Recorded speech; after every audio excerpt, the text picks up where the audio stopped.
먼저 우리 이상민 나라살림연구소 수석연구위원께서 발제하도록 하겠습니다. 예, 반갑습니다. 하고 싶은 말이 많아서 말을 좀 빨리 하도록 하겠습니다. 이 앞에 거 보셔도 될 것 같습니다. 지금 경제 굉장히 안 좋습니다. 모르시는 분 아무도 없습니다. 근데 생각해 보면은 지금만 안 좋을까, 윤석열 정부만 안 좋을까, 그 이전에도 안 좋지 않았을까? 뭐 최소한 코로나 이후부터는 안 좋지 않았을까? 아니면 금융 위기 이후, IMF 이후 이런 생각을 하시는 분들이 많이 있어요. 그래서 경제는 꼭 항상 안 좋았던 것 같고 더 극단적으로 생각해 보면은 87년 이전에 오히려 이렇게 개발 독재 시절에 굉장히 많은 성장하고 민주화 이후에는 좀 성장이 둔화되지 않았을까라고 오해하시는 분도 있습니다. 그런데 절대 그렇지 않다라는 결론부터 먼저 말씀해 드리고요. 자, 우리가 예전에는 후진국이었다가 지금은 선진국이 됐습니다. 예전에는 반민주주의 국가였다가 지금은 민주주의 국가 됐습니다. 언제부터 민주주의 국가 됐는지는 모두가 다 알고 있습니다. 87년도부터죠. 그런데 우리나라가 그럼 언제부터 후진국이 선진국이 됐을까요? 최소한 중진국이 됐을까요? 우연히도 87년도입니다. 87년도 우리나라 1인당 GDP가 세계 평균 GDP를 딱 넘은 것이 정확히 87년이거든요. 근데 이것이 우연이 아닙니다. 왜 우연이 아니냐면은 87년 민주화 이후에 임금 상승이 높아졌고 그 임금 상승 높아진 것이 바로 세계 평균을 넘어가게 된 우연이 아니라 필연인 거죠. 제 말은 민주화와 경제 성장은 밀접하게 관련이 있다. 라는 말을 하고 싶은 겁니다. 자, 중진국 함정이라는 말이 있습니다. 중진국은 되기는 사실 굉장히 쉽습니다. 그냥 SOC만 해외 차관을 통해서 SOC만 건설하면은 거기에 대해서 이 내수가 좋아지고 SOC가 건설되니까 물가가 싸지고 물가 싸지니까 소비가 많아지고 소비 많아지니까 생산 많이 하고 중진국이 되는 것은 그냥 누구나 다 합니다. 다만 중진국에서 선진국을 벗어나는 것이 힘들다라는 것이 그 유명한 중진국 트랩인데요. 그 중진국 트랩을 벗어난 나라 뭐 한 2만 불 정도를 보면은 전 세계를 통틀어봐도 원래 선진국이었던 유럽 국가 그리고 도시국가 그리고 기름 나오는 국가 빼놓고서는 전 세계에서 한국이 유일합니다. 이 말은 무슨 소리냐면은 개발 독재 시절에 중진국이 되는 것 사실 어려운 게 아닙니다. 이 중진국 트랩을 벗어난 전 세계 유일한 국가가 한국인데 그럼 언제 이 한국이 중진국 트랩을 벗어났나? 87년도부터 시작을 해서 저는 IMF 이후부터 중진국 트랩을 벗어났다라고 생각을 합니다. 실제로 이 그래프를 보시면은 그 파란색 그래프가 OECD 그래프고 이 빨간색 그래프가 우리나라인데 OECD와 우리나라 차이는 계속 지속됐습니다. 그런데 이 OECD 평균과 우리나라 차이가 좁아진 것은 이 87년도 이후부터 더 정확히 말하면은 IMF 이후부터입니다. 그래서 IMF 이후에 우리나라 시장 관치금융이 없어지고 이 시장이 투명화되고 그래서 우리는 이 정치가 경제 성장이 얼마나 유의미하고 이 중진국 트랩에 벗어나게 된 이유가 바로 관치금융이 없어지고 우리나라가 이 민주화가 된 그것이 바로 중진국 트랩을 벗어난 가장 큰 요인이다라고 생각을 합니다. 자, 양만 성장한 것이 아닙니다. 질도 굉장히 눈부시게 성장했는데요. 2000년 이후 IMF 이후 질을 보면은 우리나라 이 GDP 대비 R&D가 뭐 예전에는 2000년도만 하더라도 OECD 평균 정도였다가요. 지금은 뭐 압도적인 탑티어입니다. 자, 인구 대비 연구자 수 2000년도 민주화 이후 성장을 했다라고 생각할 수가 있습니다. 그러니까 양뿐만 아니라 질 모두 굉장히 우리는 민주화 이후 눈부신 성장인데요. 자, 지난 정부 코로나 때부터는 계속 나쁘지 않았나라고 생각하고 우리 모두가 알고 있듯이 코로나 이후부터는 전 세계 미국 독주입니다. 미국만 좋다라고 생각하는데 놀랍게도 코로나 직전 19년도부터 22년도 이번 정부 들어서기 직전까지 경제 성장률을 보면은 우리나라 경제 성장률이 미국보다 더 좋습니다. 지난 정부 경제 성장률을 보더라도 미국보다 더 좋습니다. 자, 우리나라가 그렇게 민주화 이후에 경제 성장이 그렇게 나쁘지 않았다라는 사실을 우리는 알 수가 있는 거고요. 근데 안타깝게도 23년도는 굉장히 안 좋죠. 자, 우리나라 경제 성장률이 일본 경제 성장률보다 하회한 것이 제가 태어난 다음부터 딱 3번밖에 없습니다. 첫 번째가 80년, 98년, 2000부터 딱 3번밖에 없습니다. 첫 번째가 80년, 98년, 2023년입니다. 80년 무슨 일이 있는지 아시죠? 79년 12월 12일 날 구테타가 있었습니다. 구테타 직후 대통령도 없었던 80년이 우리나라 경제 성장률이 일본 경제 성장률을 하회했던 제가 태어난 다음부터 첫 번째 있었던 거고요. 그리고 IMF 그리고 그리고 IMF, 그리고 나서 23년도입니다. 자, 23년도는 도대체 무슨 일이 있었길래 그 일본 경제 성장률보다 하회했을까? 자, 이것도 마찬가지 저는 정치적 이유다라고 말을 하고 싶은데 그 얘기는 조금 이따 지금 바로 말씀드리겠습니다. 그 얘기는 조금 이따 지금 바로 말씀드리겠습니다. 정치적 이유다라고 생각을 하는데요. 그 정치적 이유다라는 것이 바로 이 그래프를 보면 알 수가 있습니다. 자, 이것이 민간 소비랑 이 정부 지출 이 두 개 그래프를 그렸는데요. 척 보시면 아시다시피 데칼코마니입니다. 우리나라 기재부는 예외 없이 민간 소비가 줄어들면 정부 지출을 확대해서 내수 경기를 부양했던 것이 기재부가 항상 해왔던 경제 재정 전략이었습니다. 유일한 예외가 있죠. 바로 23년도입니다.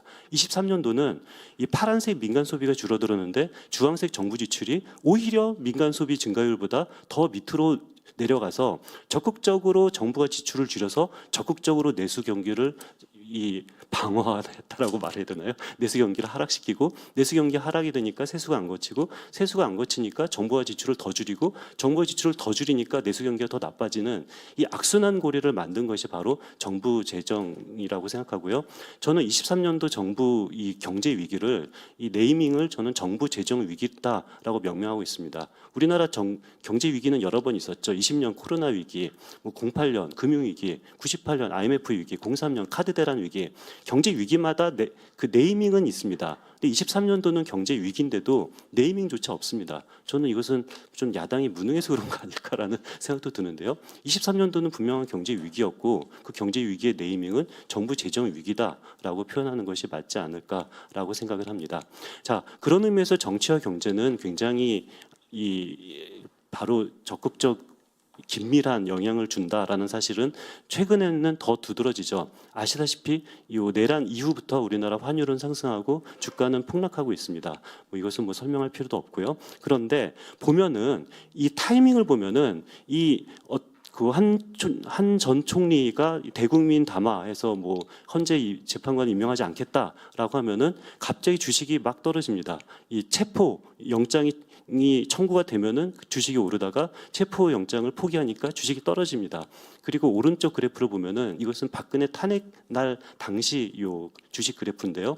그때 당시 요 헌재 재판관이 한참 말을 하다가 그러나 하면서 이 탄핵은 안 된다라고 말할 때마다 주식은 떨어졌습니다. 그러나 이런 사유는 탄핵이 안 된다라고 했을 때 주식이 떨어졌다가 그리고 마지막으로 이 사유는 탄핵이 된다라고 했을 때 주식이 폭등했던 이 그래프인데요. 시장은 굉장히 현명합니다. 그래서 영장 청구가 됐는지 여기에 따라서 주가가 항상 적극적으로 반응했다라는 사실을 알 수가 있고요.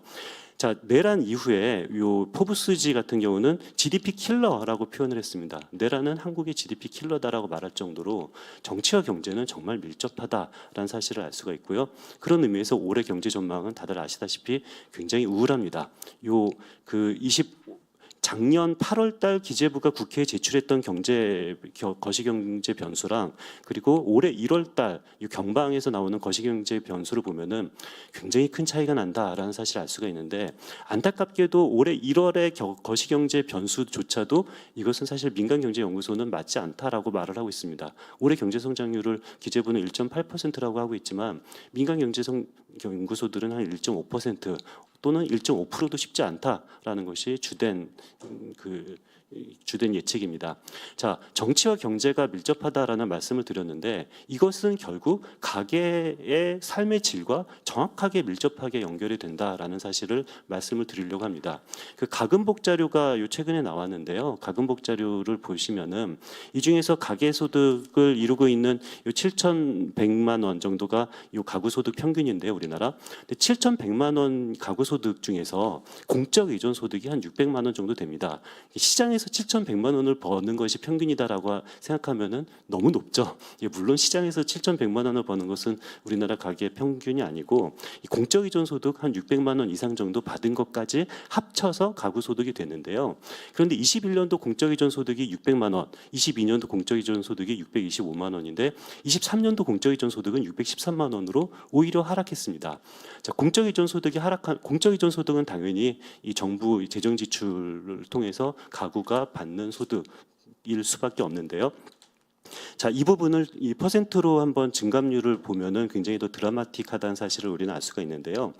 21년도부터 23년도까지 전체 가구의 공적의존 소득은 불과 2.1% 늘었습니다. 2년간 공적의존 소득이 2.1% 가구 소득이 전체 6% 이상 느는 동안에 공적의존 소득은 6% 늘지 못하고 2.1%만 늘었다라는 것은 가구 소득이 충분히 늘어나지 못한 이유가 공적의존 소득 때문이다라는 사실을 알 수가 있는데요.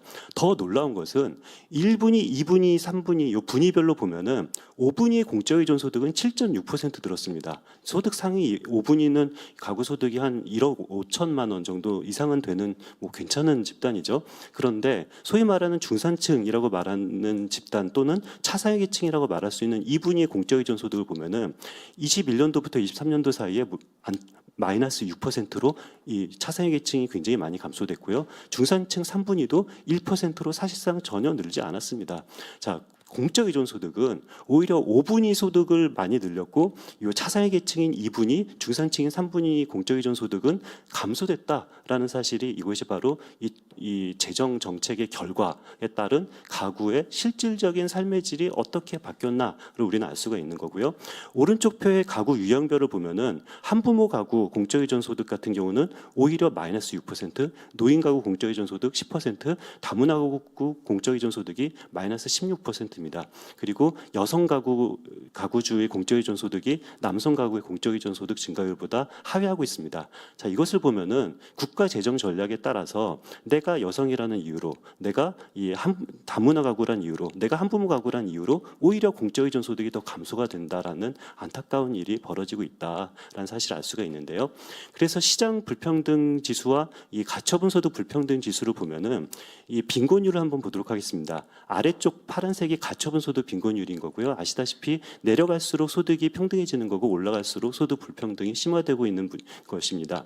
자, 보면은 파란색 그래프를 보면은 우리가 시장 소득의 불평등도는 하나도 개선되지 않고 있지만 파란색을 보면은 가처분 소득 불평등은 굉장히 개선이 되고 있었죠. 박근혜 정부 때도 많이 개선이 됐고 문재인 정부 때도 굉장히 많이 개선이 되고 있었습니다. 그래서 시장 소득과는 상관없이 이 부자들이 세금을 많이 내서 이 가처분 소득의 빈곤율, 가처분 소득의 진위계수는 굉장히 개선되고 있었는데 최근 보면은 이 파란색이 내려가다가 다시 이 횡보를 하거나 약간 고개를 올라가는 모습을 볼 수가 있습니다. 자, 이것은 부자들의 세금을 깎아주면은 이런 식으로 가처분 소득의 이런 빈곤율이나 이 진위계수가 개선됐던 이 추이가 다시 거꾸로 간다라는 굉장히 안타까운 일이 벌어진다라는 사실을 알 수가 있는데요.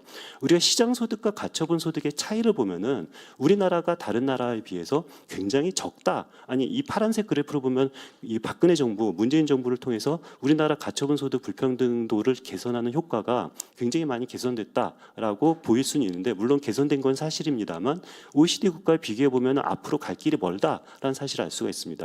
우리나라 시장 빈곤율은 20%입니다. 20%인데요. 가처분 소득 빈곤율은 0.15%, 15%죠. 조금 개선이 됐습니다. 한번 프랑스를 볼까요? 시장 빈곤율은 36%입니다. 그런데 가처분 소득 빈곤율은 8%밖에 안 됩니다. 10%도 안 되죠. 이것을 보면 우리나라가 가처분 소득 빈곤율 개선 효과가 다른 나라 OECD 국가에 비교해 보면 아직까지 갈 길이 멀다라는 사실을 우리는 알 수가 있습니다. 자, 이 정부 재정 정책을 한마디로 요약을 하자면은 책임성, 건전성 두 마리 토끼를 다 놓쳤다라고 한마디로 요약할 수가 있는데요. 이 말은 뭐 재정은 쓰면은 책임성은 높아지죠. 뭐 복지에 쓰고 R&D에 돈 쓰면 재정의 책임성은 높아지는 겁니다. 그 대신 돈을 많이 쓰면 건전해지지는 않죠. 자, 마찬가지로 돈을 안 쓰면 건전성은 좋아지죠. 그런데 돈을 안 쓰면 책임성은 떨어집니다. 두 마리 토끼를 다 잡기는 굉장히 어렵습니다. 돈을 써도 안 되고 돈을 안 써도 안 되는 게 두 마리 토끼를 다 잡기 어려운 이유인데요. 두 마리 토끼를 다 잡기는 어렵습니다만 두 마리 토끼를 다 놓치는 것도 굉장히 어려운 일입니다. 그런데 그 어려운 일을 해낸 것이 바로 이 윤석열 정부의 굉장히 놀라운 능력이다라고 생각하는데 두 마리 토끼를 다 놓치는 그 어려운 일을 해낸 가장 큰 원동력은 세수가 감소돼서 그렇습니다. 세수가 줄어드니까 책임성, 건전성 두 마리 토끼를 다 놓칠 수밖에 없다라는 건데 물론 저는 더 큰 문제는 아니 국민이 합의를 한다면 저는 감세를 할 수도 있다고 생각합니다. 그런데 국민이 합의를 모으는 과정에서 법인세를 내려도 세수가 줄지 않는다고 국회에서 나와도 추경호 전 부총리는 거짓말을 했죠. 그 기재부 장관은 법인세를 내려도 세수에 줄지 않는다고 말을 했는데 기재부는 말이 달랐습니다. 법인세를 내리면 5년간 30조 원이 세수가 줄고 22년도 세법 개정안을 통해서 5년간 60조 원이 준다고 그랬습니다.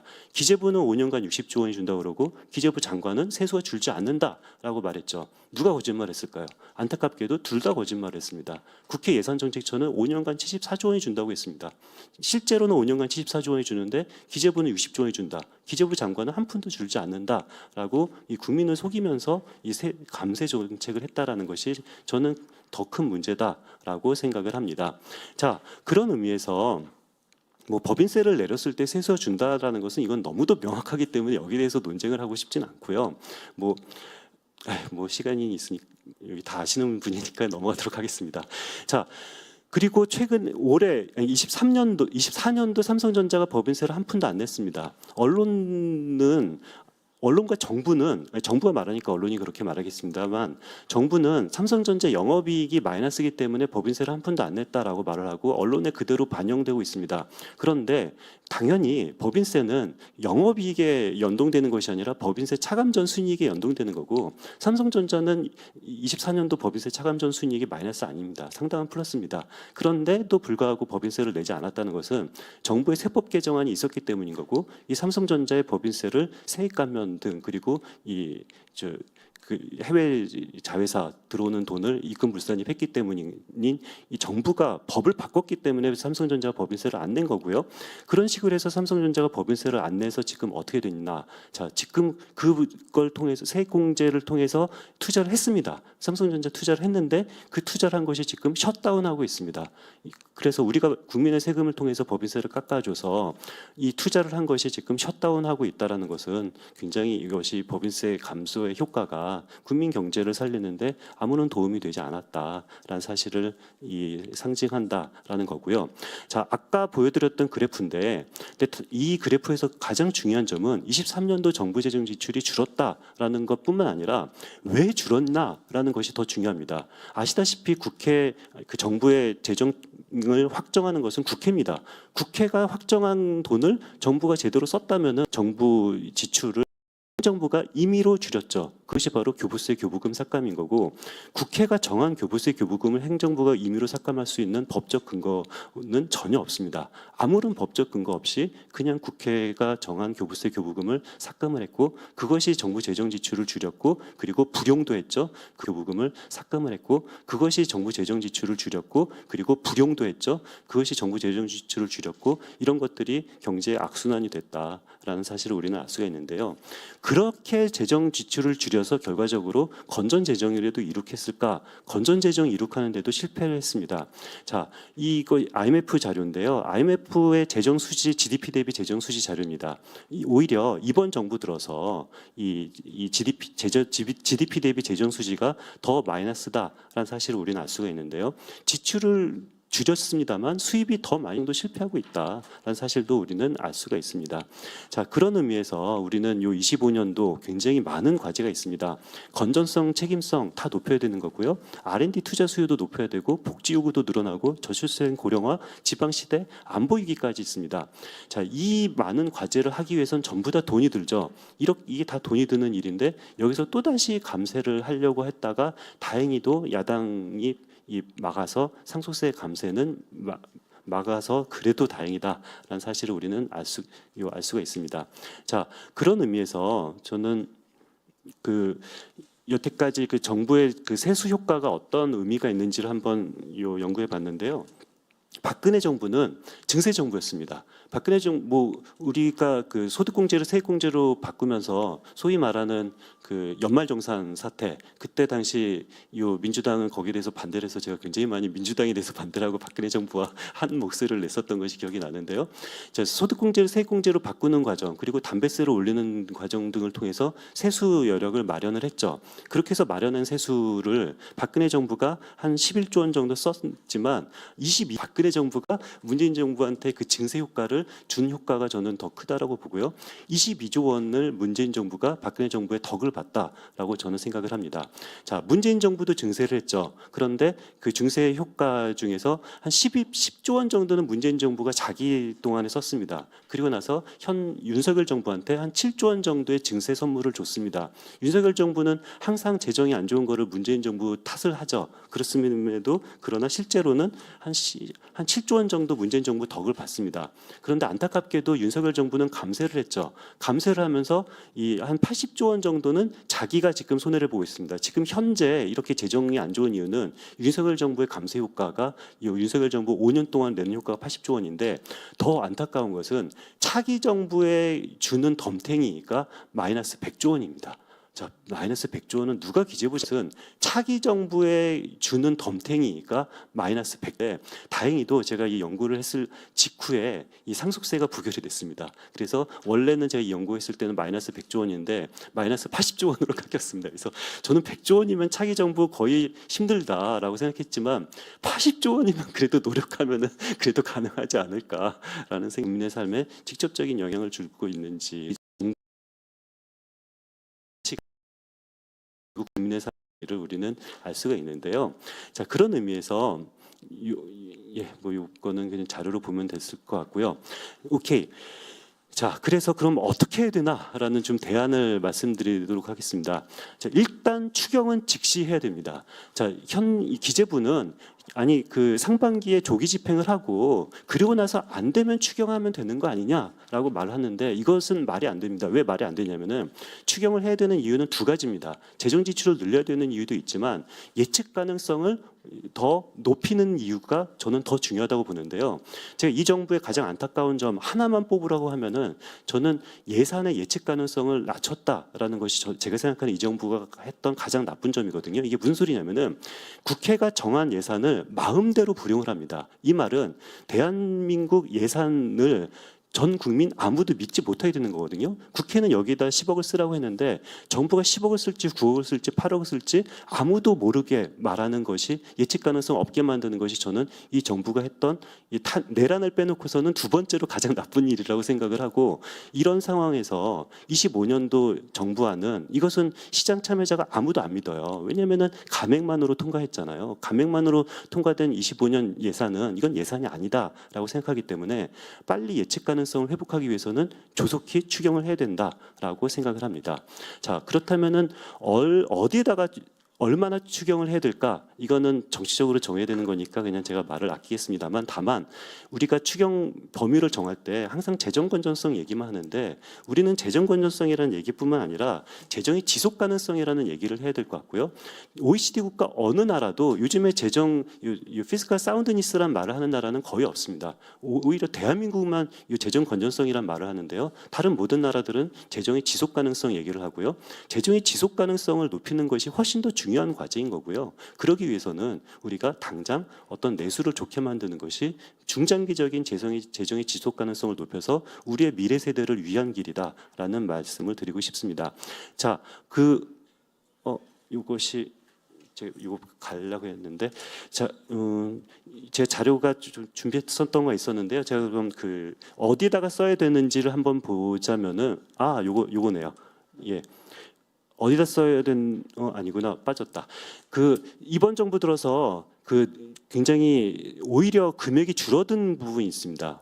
이 지방 정부는 오히려 금액이 2년간 굉장히 많이 줄어들었고요. 그리고 더 놀라운 것은 이 기후 위기 지출의 금액이 굉장히 많이 줄어들었습니다. 아니 기후 위기 지출의 이 금액이 줄어든 이유는 저는 뭐 트럼프처럼 이 정부가 기후 위기를 부정하는 정부가 아닌데도 불구하고 기후 위기를 줄인 이유는 저는 아리백과 그리고 이 신재생 에너지가 이 정부의 사실상 금기어입니다. 아리백과 신재생 에너지를 빼놓고서 기후 위기 관련된 얘기를 이 예산을 편성하기는 쉽지 않죠.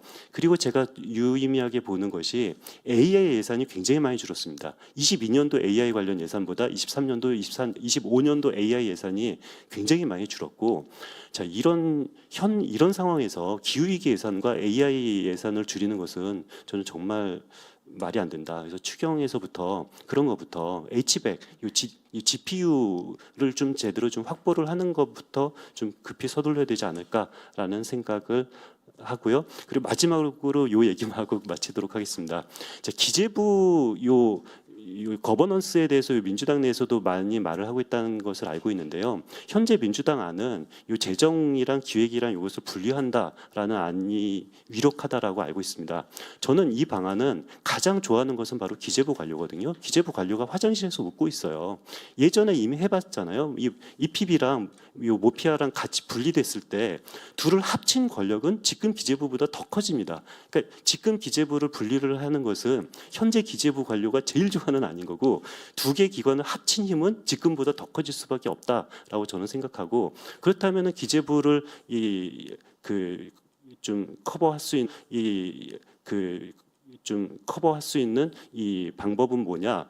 유일한 방법은 저는 탑다운 예산제라고 생각을 하고요. 정치적으로 탑을 설정을 한다면은 전문 관료가 탑 안에서 하는 것은 가장 중요하고 유일한 방법이고 이 탑다운 예산제는 그 노무현 대통령의 꿈이기도 합니다만 저의 꿈이기도 합니다. 그래서 이 탑다운 예산제를 하는 것이 이 기재부를 제어하는 가장 중요한 과제 아닐까라고 생각하고 마치도록 하겠습니다. 네, 감사합니다. 우리 그 이상민 수석연구원께서 과거 정부들 재정 정책의 효과 그리고 윤석열 정부의 재정 정책의 문제점을 또 세밀하게 분석해 주셨고 또 대안까지 제시해 주셨습니다. 우리 이상민 의원님께 박수 한번 좀 보내주시기 바랍니다. 그리고 제가 아까도 서두에도 말씀드렸지만 지금 오마이 TV란 델리민주에서 생중계되고 있습니다. 예, 그래서 많은 분들이 이 토론회를 보시더라고요. 이 실시간으로 안 보더라도 또 이게 올라와 있기 때문에 토론회를 보시더라고요. 이 실시간으로 안 보더라도 또 이게 올라와 있기 때문에 많이 봐서 그런 그 좋은 말씀 많이 부탁드리겠습니다. 그러면 우리 이상민 의원님 발제를 바탕으로 해가지고 토론자분들의 의견을 듣는 시간을 갖도록 하겠습니다. 먼저 우리 안도골 의원님 먼저 좀 토론해 주시기 바랍니다. 예, 우리 이상민 소장님 잘 들었습니다. 저도 어제 윤석열 정부 들어서 재정 조세 정책에 대한 전반적인 평가를 한번 저도 같이 좀 공유를 좀 하도록 하겠습니다. 일단 드러나기로는 재정 건전성을 앞세웠죠. 그래가지고 두 가지 양대 축이 재정 긴축이죠. 재정 지출을 최소화하는 것 그리고 부자 감세 전혀 논리적인 있지 않습니까? 뭐 근거가 없거나 그러진 않아요. 그래서 재정 긴축을 하되 부자 감세를 위해서 성장을 촉진을 시키겠다. 그리고 소비와 투자를 촉진을 시키겠다. 그래서 성장을 만들어 와서 세수를 확대하겠다. 즉 그러니까 재정과 성장의 선순환을 좀 추구를 하겠다라고 생각을 한 거죠.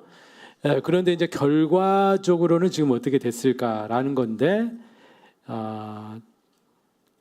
먼저 거기서 말했던 고성장이라는 거 있지 않습니까? 투자를 통한 성장은 발생을 못했죠. 저성장이 고착화돼 버렸다라는 거고 두 번째는 있잖아요. 세수가 결손이 크게 생겨버린 거죠. 그리고 재정 수지 악화 이렇게 해서 악순환이 지금 초래가 되었다 이렇게 볼 수 있겠습니다. 먼저 성장을 보면은 작년에 마이너스 1.4% 아니 작년이 1.4% 성장을 했죠. 아니 죄송합니다. 작년이 아니고 벌써 23년도에 1.4% 그게 우리 아까 말씀하셨듯이 일본보다 더 낮은 성장률을 기록을 했다라는 거고 작년에 지금 2.1% 지금 추정이 좀 되는 거죠. 예, 그렇게 본다면은 평균적인 성장률이 한 1.78 이 정도 되는 거거든요. 자, 이거는 우리 잠재 성장률이라는 게 있잖아요. 우리가 인플레 없이 우리가 가지고 있는 노동 자본을 100% 고용했을 때 달성할 수 있는 성장률. 우리가 그 잠재 성장률을 보잖아요. 그게 2%란 말이에요. 그러니까 우리 실력이 현재 실력을 다 있는 그대로 발휘한다면 2% 성장한 거죠. 그런데 실제 성장률이 1.8%라는 거죠. 그러니까 우리의 실력도 지금 발휘를 못한 좀 이런 상황이다. 이렇게 보여줄 수 있겠습니다. 그리고 지금 왜 이렇게 되느냐라고 할 때 23년부터는 경기가 하강기로 이제 꺾이지 않았습니까? 22년까지 이제 코로나 위기를 극복하기 위해서 전 세계적으로 급격하게 유동성이 이제 풀렸죠. 그러다 보니까 이제 인플레이션이 발생을 좀 하게 됐고 해서 미국부터 시작해 가지고 유동성을 있지 않습니까? 급속히 줄이고 고금리 또 그리고 고금리가 돼 보니까 미국의 달러 강세, 고환율 이렇게 가면서 이제 경제가 이렇게 조금 버블이 꺼지는 좀 이런 상황으로 진입한 거 아니겠습니까? 그럼 이렇게 이제 경제가 이제 하강을 한단 말이에요. 그럼 경제가 하강을 할 때는 이제 통상 재정 정책이라는 것이 이 경착륙이죠. 경착륙을 막고 연착륙을 시키는 거죠. 그래서 급속한 내수의 감세를 보완을 해서 재정이 어느 정도 있잖아요. 완충적인 역할을 해줘야 된다. 즉 재정의 경기 부양 기능이 이제 동반이 됐어야 되죠. 그러면 재정 지출은 경상 성장률보다는 있잖아요. 좀 더 높게 가는 게 이제 경제적인 이제 상식에 이제 맞는 거죠. 그런데 윤석열 정부는 외려 경상 성장률보다 더 낮은 재정 지출을 이제 하게 된 겁니다. 예산으로 보면 있잖아요. 재정 지출 증가율이 23년도에 5.1% 그리고 24년도에 2.8% 이렇게 잡았거든요. 근데 문제는 뭐냐? 이 세수 결손이 크게 생겨버린 거죠. 세수 결손이 생기면 결국에는 부족한 세수가 세수 때문에 결국에는 재정 지출을 줄이게 되는 겁니다. 세수 결손으로 끝나는 게 아니라 결국에는 재정 지출을 줄이게 된다. 이렇게 되는 거죠. 그리고 이제 세출 불용의 형태로 이제 나타나거든요. 그러다 보니까 결산상의 재정 지출 증가율은 23년도에 예산을 5.1% 늘리겠다고 했는데 결과적으로는 0.5%. 그러니까 전년보다 있잖아요. 재정 지출이 전혀 늘어나지 않는 상황. 그리고 작년의 경우에는 2.8% 재정 지출 증가율을 예상을 하고 예산을 책정을 했거든요. 그런데 작년에도 세수 결손이 30조가 생겼죠. 그러다 보니까 그만큼 있잖아요. 지출을 줄여버린 거죠. 그러다 보니까 재정 지출 증가율은 마이너스 0.3%. 전년보다 더 줄게 되는 좀 이런 좀 상황이 된 겁니다. 그래서 초긴축 재정 긴축과 세수 결손이 맞물리면서 굉장히 큰 폭의 재정 지출의 축소가 일어났다. 이렇게 돼버린 겁니다. 그러다 보니까 결국에는 재정이 어떤 역할을 했느냐. 경제 성장의 발목을 잡는, 그러니까 성장을 잠식시키는 이런 결과를 이제 가져와 버린 거죠. 그래서 1.4%, 2.1%라는 있잖아요. 평균적으로 봐서 1.8%라는 잠재 성장률에 미달하는 이러한 성장을 가져왔다. 이거는 그야말로 이제 정책의 실패다. 이렇게 이제 볼 수가 좀 있는 겁니다. 근데 이런 게 충분히 언론에서도 시장에서 지적이 되었지만은 이게 고쳐지지 않았어요. 왜? 재정 건전성이라는 도구마가 작동을 하게 되는 거고, 재정 건전성이라는 것은 이게 경제적인 현상 진단과 그 처방에서 나온 게 아니고 전 정부에 대한 차별화. 전 정부는 돈을 많이 쓴 정부다. 우리는 이에 대해서 차별을 해야 되겠다라고 하는 어떤 정치적인 도구마가 작용을 하면서 스스로 재정 정책의 운신의 폭을 줄여버리는 좀 이렇게 결과를 초래를 했다. 이렇게 보여집니다. 그래서 경제가 이렇게 급속하게 침체, 특히 이제 내수가 이제 침체가 되면서 결국에는 그 고통은 이제 국민들이 다 떠맡게 됐고, 가장 직격탄을 맞은 데가 우리 소상공인, 자영업자인 거죠. 그래서 작년의 경우에 아마 23년도에 우리 줄폐업을 한 도산을 한 자영업자 분들이 지금 뭐 92만 명, 작년에 아마 100만 명 돌파하지 않았느냐라고 좀 생각하고, 또 매출이 안 늘다 보니까 있잖아요. 결국에는 이제 부채로 이렇게 버티게 되고, 그래서 소상공인의 부채가 작년에 1,170조, 그리고 그 중에서도 70% 정도는 있잖아요. 다중채무자들이 되게 되는 겁니다. 그리고 지금 연체율도 굉장히 높아지고 있고 좀 이런 좀 상황이고, 우리 자영업자 분들의 매출을 보니까 70%가 최저임금 그 이하 이 수준이거든요. 그래서 겨우 생계를 있지 않습니까? 그 때우는 이런 정도의 수준이고 여기에서 무슨 경쟁력을 높이기 위한 재투자나 이런 것은 생각할 수도 없는 이러한 굉장히 어려운 생계 위기에 지금 빠져 있다 이제 이렇게 보여지는 겁니다. 그래서 이렇게 경제가 급속하게 꺼지면서 또 내수 침체가 이제 고착화 지금 되고 있는 겁니다. 이제 소비는 말할 것도 없는 거죠. 이제 그리고 특히 이제 우리 이제 소비를 이제 억누르고 있는 것이 우리의 높은 가계부채 아니겠습니까?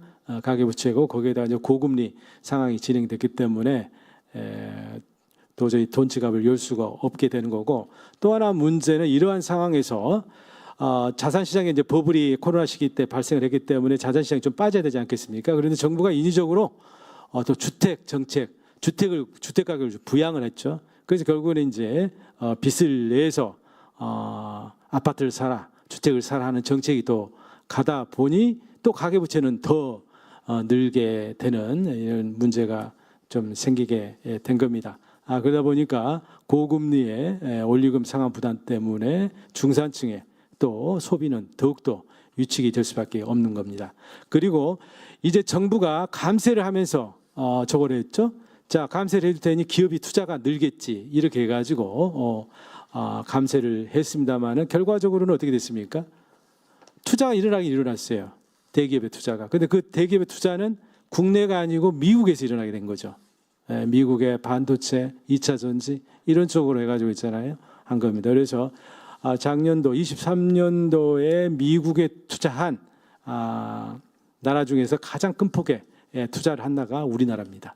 그래서 정부가 여러 가지 이제 투자 촉진책을 썼지만 그게 국내에 떨어지는 게 아니고 전부 다 그 해외 투자로 이게 갔다. 그래서 이러한 투자의 어떤 승수 효과도 발휘하지 못하는 상황. 그래서 내수는 계속 이제 고착이 될 수밖에 없는 상황이었다. 이렇게 이제 보여집니다. 다행히 이제 수출이 작년도 하반기부터 있지 않습니까? 이제 살아나면서 겨우 이제 경기를 있잖아요. 부양을 한 거죠. 그러다 보니까 2.1% 정도까지는 나온 겁니다. 그렇지만은 수출도 작년 11월 달부터는 이제 기저 효과가 이제 없어지면서 1%대로 있지 않습니까? 많이 좀 줄게 되고 특히 이제 반도체 경기가 이게 좀 증가폭 있지 않습니까? 이제 줄어들면서 우리 이제 수출이 상당히 지금 둔화되는 좀 이러한 위기적 상황에 지금 가고 있다 이렇게 좀 보여줄 수 있겠습니다. 그리고 이제 조세 측면을 좀 보겠습니다. 조세는 이제 부자 감세를 이제 추진을 했고 아까 제가 말씀드렸듯이 성장 효과, 당초 기대했던 성장 효과는 좀 전무했다 이렇게 보여집니다. 감세 효과가 어느 정도냐면은요, 이제 순액 기준으로 해가지고 89조입니다. 세 차례의 감세를 이제 다 감세 조치를 단행을 해서 이제 89조 연간 그래서 20조 원의 이제 세수 결손이 좀 발생을 했다 이렇게 보여집니다. 그리고 그 감세의 이제 계층별 있지 않습니까? 귀착 효과를 좀 말씀드리자면은 감세의 3분의 2가 고소득자하고 대기업에 이제 귀속이 좀 된 거죠. 그러니까 역대 어느 정부에 비해서 지금 감세 효과도 고소득층에 귀속이 되는 그야말로 부자 감세의 어떤 전형을 이뤘다 이렇게 보여집니다. 이러다 보니까 자산 및 소득 양극화의 이제 지속적인 확대가 이제 일어났고 아까 지금 우리 이상민 소장님께서 말씀하셨듯이 가처분 소득 있잖아요. 시장 소득에 더해서 재정에 있지 않습니까? 조정이 일어난 감세와 또 정부 지출, 이전 지출을 감안한 가처분 소득에 있어서의 그 소득 격차가 답보나 이렇게 또 오히려 더 이렇게 늘어나는 이런 좀 상황까지도 갔다 이렇게 보여줄 수 있겠습니다. 그리고 아까 말씀드렸듯이 법인세 인하 그리고 또 이제 종부세 등 이제 자산가 계층에 대한 이제 감세가 일어났는데 이러한 것들이 투자 또는 이제 국내 소비로 이어지질 못했다. 그래서 투자와 성장 효과가 이제 전무한 좀 상황이 좀 되었다 이렇게 말씀드리겠습니다. 특히 이제 설비 투자를 보게 되면은 23년, 24년 우리 설비 투자 증가 1.3%에 불과했거든요. 근데 과거 10년 동안 평균치가 3% 정도 되는 거죠. 감세를 했음에도 불구하고 투자의 성장률은 3분의 1 정도로 이렇게 더 떨어졌다. 이렇게 이제 보여주겠습니다. 그리고 이러한 감세 정책은 원하는 이제 성장 효과는 거두지 못하면서 세액 기반을 크게 붕괴해 버렸다. 이게 굉장히 큰 문제입니다. 그래서 우리나라 그 조세 부담률이 작년에 있잖아요. 17.9% 정도까지로 떨어졌어요. 문재인 정부 들어서면서 굉장히 노력을 해서 우리가 조세 부담률을 한 22%까지 이제 올려놓은 거죠. 그것을 바탕으로 해서 이제 복지 재정을 뒷받침하고 국가가 수행에 대해 어떤 미래 대비 이제 투자를 할 수 있는 이제 여력을 이제 만들어놨다고 이제 만들어놨는데 이게 2년 사이에 있잖아요. 물경 지금 4%포인트 정도로 이제 급락을 지금 하게 된 겁니다. 이거를 회복하는 것은 굉장히 지금 어렵습니다. 그리고 우리가 이제 중장기적으로 보아서 이 세수 확보가 굉장히 어렵지 않습니까? 이제 성장률이 이제 떨어지고 있기 때문에 이제 이런 상황에서 어렵게 만들어 놓은 어떤 세입 기반 확충 세입 기반이 이렇게 붕괴돼 버린 것도 그게 큰 나라 살림 운영에 있어서의 이제 마이너스 요인이다 이렇게 보여지는 겁니다.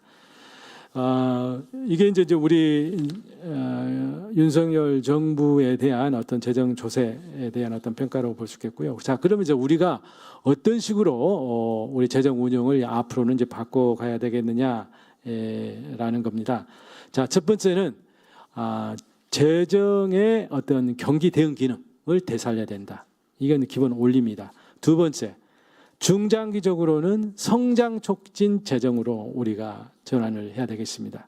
그리고 세 번째, 이를 통해서 안정적 세수 확보가 매우 중요하다라고 보여집니다. 그리고 이를 통해서 성장과 재정이 선순환하는 이런 구조를 우리가 만들어 가야 되겠다라고 됩니다. 문재인 정부 때 코로나 위기를 우리가 맞이했거든요. 그래가지고 굉장히 경기가 위축이 됐었습니다. 그때 정부가 과감하게 적극적 재정 정책을 펼쳤죠.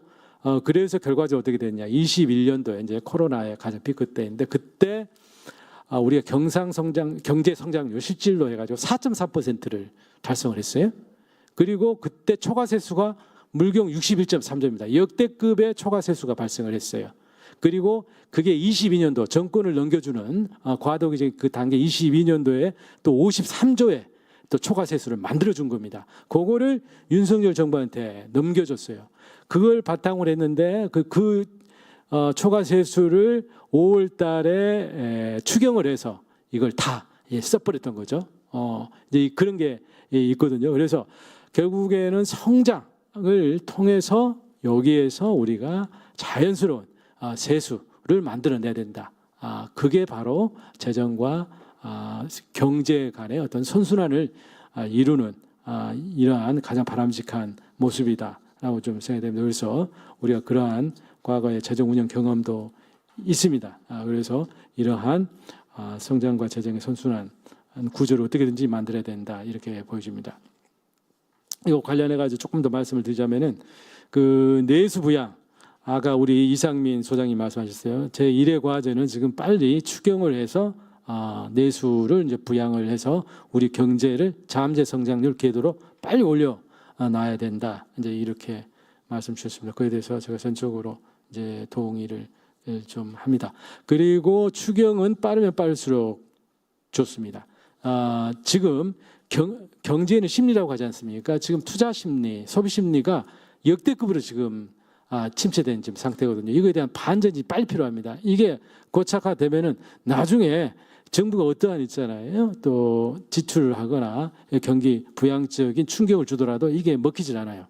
그래서 모든 일에 골든타임이 있습니다. 특히 재정 투입에 있어서는 그 골든타임이 있거든요. 그래서 빨리 이 경기 회복의 시그널을 시장에 주고 정부의 강력한 의지가 이제 표명이 돼야 됩니다. 그래야지 경제에 대한 희망이 생기고 그래야만이 글로벌 자금이 한국에 이제 돌아오게 되는 거라고 이제 볼 수가 있겠습니다.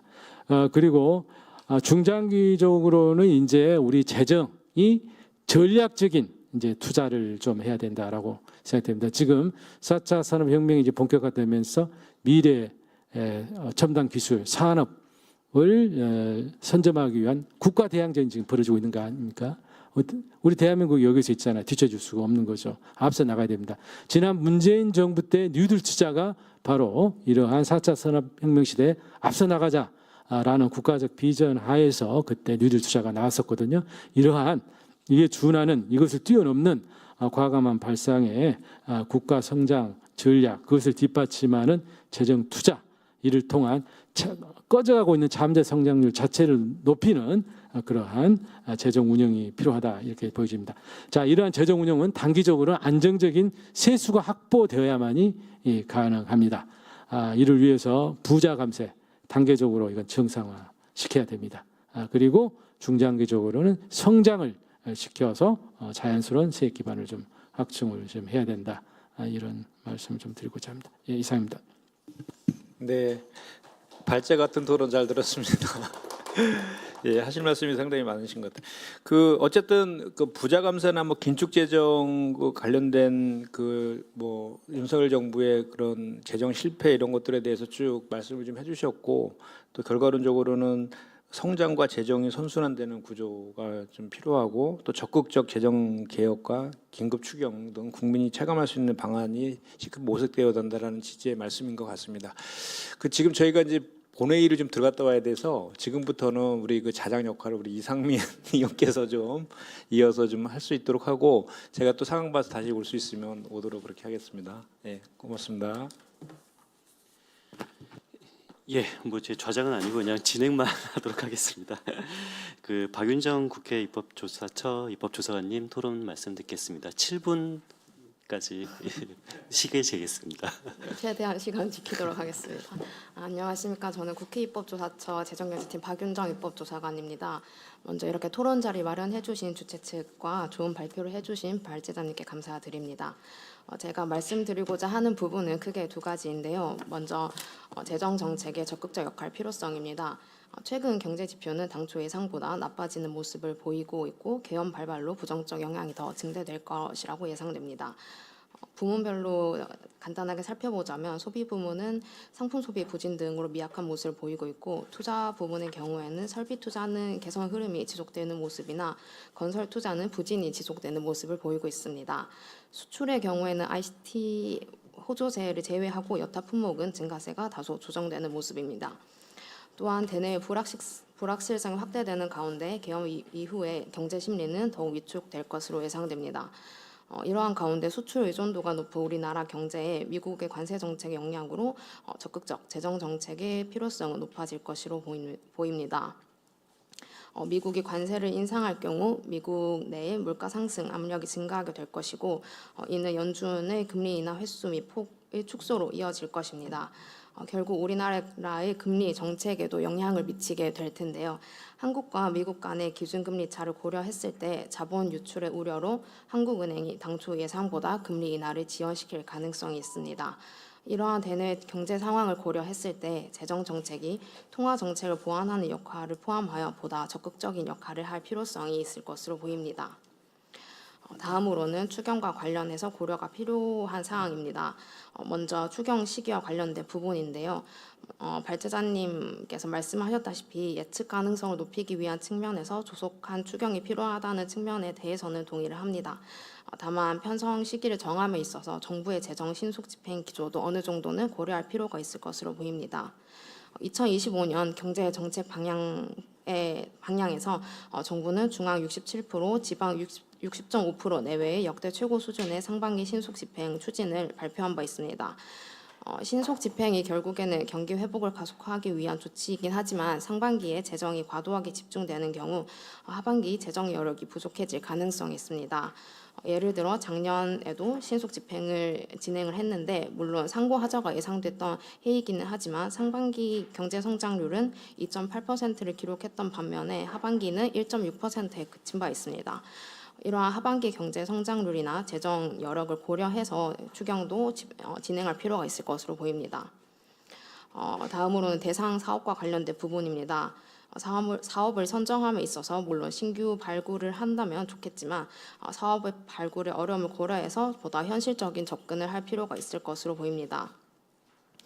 따라서 기존 예산안에서 제외된 사업 중에 필요성이 높은 사업을 중심으로 추경에 포함하도록 하되 정부 부처의 의견을 수렴하는 절차는 꼭 수반해야 할 것입니다. 그렇다면 구체적인 사업 분야에서 우선적으로 지원이 필요한 분야는 어떤 분야일까 생각해 보면 저는 소상공인과 자영업자에 대한 지원이 우선적으로 필요할 것으로 보입니다. 소매 판매액의 경우 22년 2분기 이후 지속적으로 감소하고 있고 이와 더불어 에너지 비용 상승, 기준금리 인상으로 그 어려움은 가중되고 있습니다. 그 지원 방향으로서는 에너지 금융 비용 지원, 정책 자금 확대 등 직접적 경영애로 해소 방안뿐만 아니라 전통시장 상품권, 국내 관광 활성화 등 소비 진작 방안도 고려할 필요가 있을 것으로 보입니다.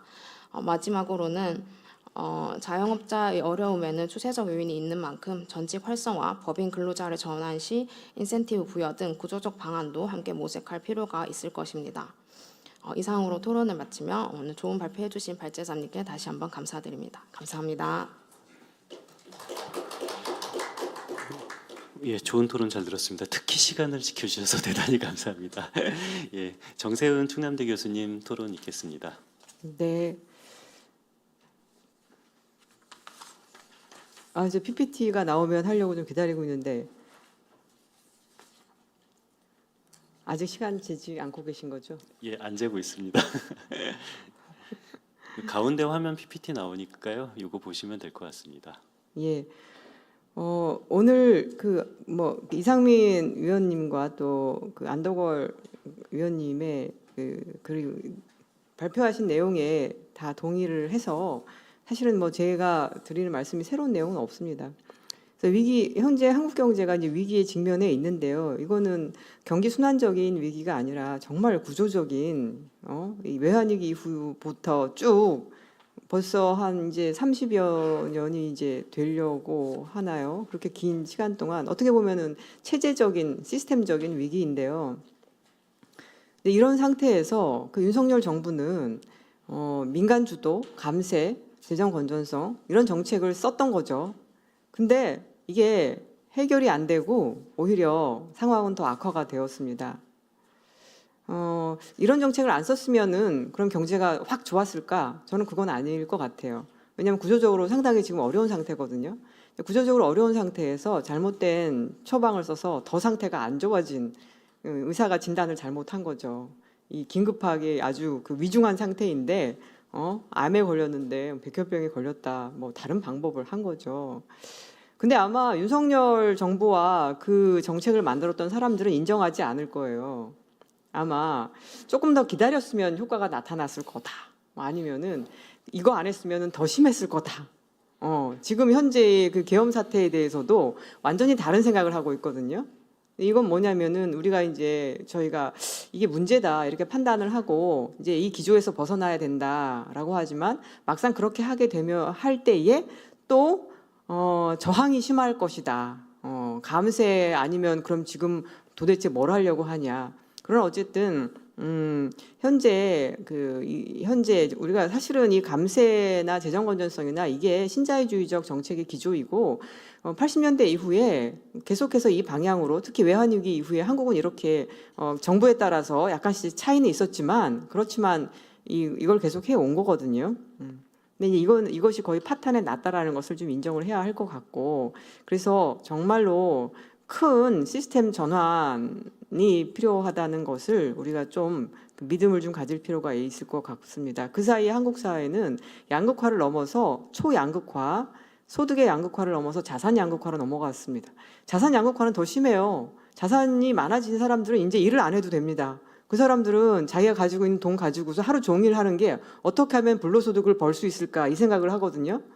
그 시간도 없고 생계를 유지하려는 사람은 대항을 할 수가 없는 이런 상태에 와 있습니다. 그래서 소득 양극화보다 더 심한 자산 양극화 시대에 이거는 정부가 정말 세게 여기에 대해서 대응해주지 않으면은 이거 대응하기 되게 어렵다는 것입니다. 현재 최상목 권한대행 체제는 상당히 무능합니다. 왜냐하면은 2025년 경제정책 방향에 대해서 그냥 그대로 답습했어요. 근데 사실은 최상목 부총리가 본인이 어떤 선출된 권력도 아니고 하다 보니 저는 어려울 것 같아요.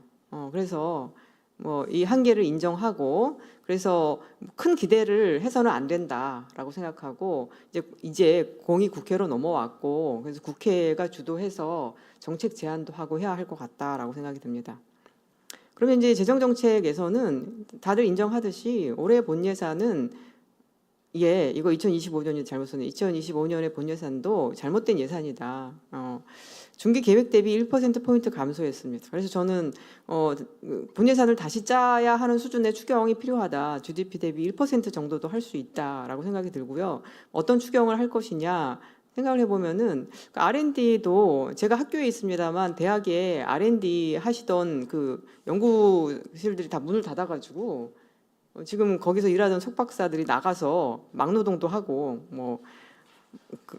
그래서 본 예산을 다시 짜는 수준으로 대규모로 좀 추경을 해야 하고 저는 지금 다시 그 코로나 때 했던 그런 정책들을 빼와야 될 그런 상황이다. 쓸지 안 쓸지 모르지만 내수 관련된 중소기업이나 자영업자 너무 어렵거든요. 그때 이제 코로나 때 우리 일자리 그 해고하지 못하게 이렇게 그 자금도 지원해주고 그래서 코로나 때 썼던 정책을 다시 꺼내와야 할 정도로 지금 상황이 상당히 안 좋다라고 생각을 합니다. 당연히 내수 관련된 자영업자나 중소기업 대응한 정책들이 있어야 되고요. 그리고 이제 단기적으로는 그런 대응을 하면서 중장기적인 그 변화, 기조 변화가 필요하겠죠. 윤석열 정부 종식은 1998년, 97년 12월에 IMF였습니다만 그래서 우리가 1998년부터 IMF 체제로 들어갔거든요. 그게 지금 한 30년 지속이 되어 온 거라고 생각합니다. 그 IMF 체제의 종식이 되어야 하고 현재 신자유주의적 금융거품 경제, 초양극화 경제에서 탈피를 해야 하고 그래서 개혁 방향은 실물 투자, 좋은 일자리, 탄탄한 사회 안전망 그것을 위해서 국가가 다시 재등장해야 될 그런 시기고 국가가 그래서 저는 관치를 무조건 우리가 배척할 것이 아니라 좋은 관치, 민주주의적 관치, 그래서 국가의 역할을 제대로 다시 재정립해야 하고 국가가 재정과 금융을 적극적으로 동원을 해서 그러니까 국가가 돈을 많이 쓴다라고 하는 것에 그치면 안 돼요. 돈을 많이 써서 민간한테 돈을 많이 이렇게 주는 거는 말이 안 되고 공기업, 공공부문 이런 부분을 다시 재구축하는 그런 그 시스템 개혁이 있어야 할 것 같고 그렇다라고 하면은 IMF 신자유주의 체제에서 탈피하는 새로운 사회 개혁이 필요한데 생각해 보면은 IMF 그때 경제 그 구조 개혁이 뭐였냐면은 4대 부문 구조 개혁이었거든요. 기업, 노동, 금융, 공공부문 개혁이었거든요. 그것을 다 다시 한번 다시 개혁해야 되는 그런 상황이라고 저는 생각합니다. 금융도 지금 이게 생산적 금융이 절대 아니에요. 어제 그저께 제 석사 지도 학생이 전화해가지고 교수님 저 보이스피싱 당한 것 같아요. 지금 금융이 거의 사기 수준으로 그 순진한 그 MZ 세대들 지금 금융 사기도 엄청나게 당하고 있거든요. 금융 거품이 심해지니까 그래서 금융 상당히 문제이고 금융도 바뀌어야 하고 기업의 거버넌스 특히 공공부문 공기업 이 확대 공기업을 통한 이 인프라 투자 이런 것들을 해야 합니다. 그래서 시간이 없기 때문에 그 복지 선진국들이 1970년대 사실은 지금의 위기가 1970년대 스태그플레이션 위기하고 비슷하고요. 그 선진국들이 이미 1970년대에 당면했던 거예요. 거기에서 이제 두 개의 큰 갈래가 나오는데 미국, 영국이 갔던 길하고 북유럽이 갔던 길하고 있습니다. 그래서 저는 이 위기라고 해서 항상 복지가 축소되는 게 아니라 위기 시기에 복지가 확대되는 그런 복지국가로 도약할 수 있는 새로운 기회가 열린다. 우리가 그것을 잡느냐 안 잡느냐 이런 차이가 있다. 사실 지금의 이 위기도요. 복지가 확대되어 있으면은 쉽게 넘어갈 수가 있어요. 그 자영업자가 일이 안 돼서 폐업을 한다. 그럼 복지가 되어 있으면은 그 사람이 전직 훈련을 받으면서 1년 동안 생계급여를 받으면서 새로운 직장을 찾을 수도 있거든요. 그리고 근데 이제 지금 복지가 약하기 때문에 이 위기가 더 심각하고 이것이 사람들한테 미치는 영향이 큽니다. 그래서 이번 기회에 사실은 코로나 때 문재인 정부에서 복지를 확대했거든요. 그것을 영속화시켰으면 되는데 윤석열 정부 들어와서 그게 확 줄어든 그것이 현재 이 위기 대응 능력이 취약한 그런 이유였다고 생각이 듭니다.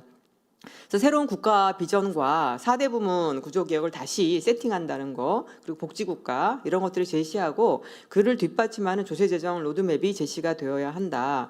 그래서 재정 준칙, 그 3% 60% 그런 재정 준칙이 아니라 재정 여력을 활용하는 적극적인 재정 정책이 필요하고, 저는 그 예를 들어 이제 영국 같은 경우에 환급률 준칙이 있잖아요. 그래서 자산 그 인프라 투자하는 거는 그거는 문제가 되는 국채로 잡지 말자라고 하는 환급률 준칙이 있거든요. 그래서 재정 준칙이 아니라 이제 그런 국가가 하는 투자는 문제가 되는 국채가 아니다라고 해서 빼주는 약간 그런 재정 개혁도 좀 필요하다. 그래서 오늘 논의는 그런 얘기가 없었지만 저희가 국채 부분에서, 왜냐하면 국채를 확대하려고 하면 반드시 또 이제 재정 건전성 어쩌고 이런 그 반응들이 나오기 때문에 국채를 어떻게 활용할 것인가 그런 전략이 있어야 할 것 같고, 장기적으로는 증세 로드맵이 좀 있어야 될 것입니다. 현 상황에서는 무조건 저는 어떤 식으로든 감세는 포퓰리즘이라고 생각을 하고, 특히나 자산 계층을 위한 감세는 정말로 그거는 그 잘못된 것이고, 향후에는 보편적인 누진 증세 전략으로, 이게 근데 증세만 얘기하면은 국민들이 싫어하니까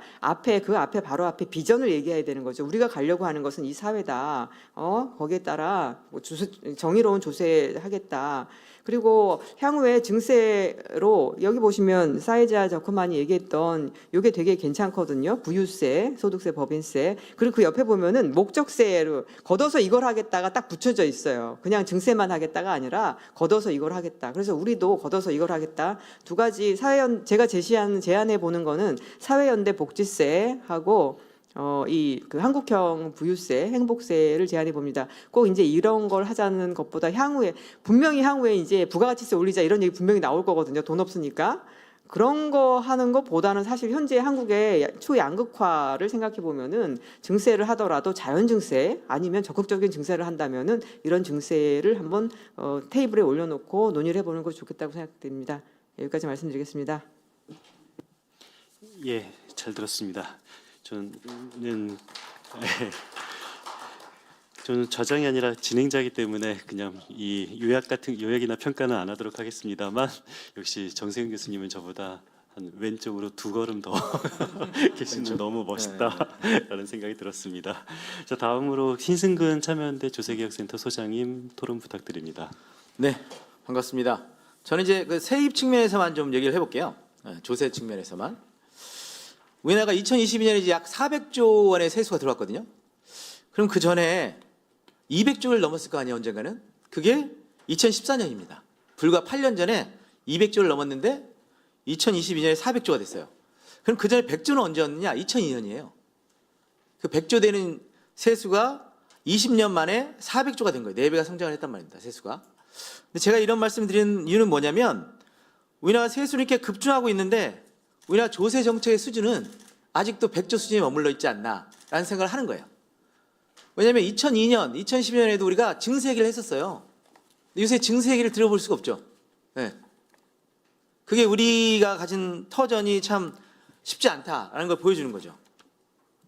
문제는 이 400조 시대가 됐는데 그럼 뭐가 달라졌느냐? 이 조세 수입이 거의 절대적이 된 거예요. 우리가 100조, 200조일 때는 다른 수익 가지고도 국가를 운영할 수 있었는데 400조가 됐기 때문에 다른 예산 가지고 국가를 운영할 수가 없어요. 조세 수입에 절대적으로 의존해야 됩니다. 그럼 조세는 누가 내나요? 납세자가 내죠. 납세자가 세금을 낸단 말이에요, 결국은. 그럼 납세자한테 더 세금을 받아야 되잖아요, 국가가. 그럼 거기서 제일 중요한 게 뭐냐면 납세자의 협력이에요. 납세자가 협력하지 않고는 이 이상의 세수를 거둘 수가 없습니다. 그게 윤석열 정부가 보여준 거예요, 지금요. 세수가 뒤로 후진하고 있잖아요. 물론 감세도 했지만. 그럼 어떻게 하면 납세자를 설득할 수 있느냐? 2가지죠. 첫 번째는 공정과세를 해야 됩니다. 두 번째는 납세자의 권리를 확충시켜줘야 돼요. 그걸 안 해주고는 지금 예전과 같은 2002년 수준의 행정이나 정책을 가지고 납세자를 설득하려고 하면 절대 될 수가 없습니다. 내가 내던 걸 4배를 내고 있는데 옛날 같은 수준의 얘기를 하고 있으면 들어먹지를 않는다는 얘기예요. 지금 이게 제가 제목이 금융투자소득세 폐지로 세수만 줄었다. 이게 딱 그 얘기예요. 네. 이 금융투자소득세 폐지가 보여주는 여러 가지 그 측면의 일이 있는데, 첫 번째가 공정과세가 붕괴된 거예요.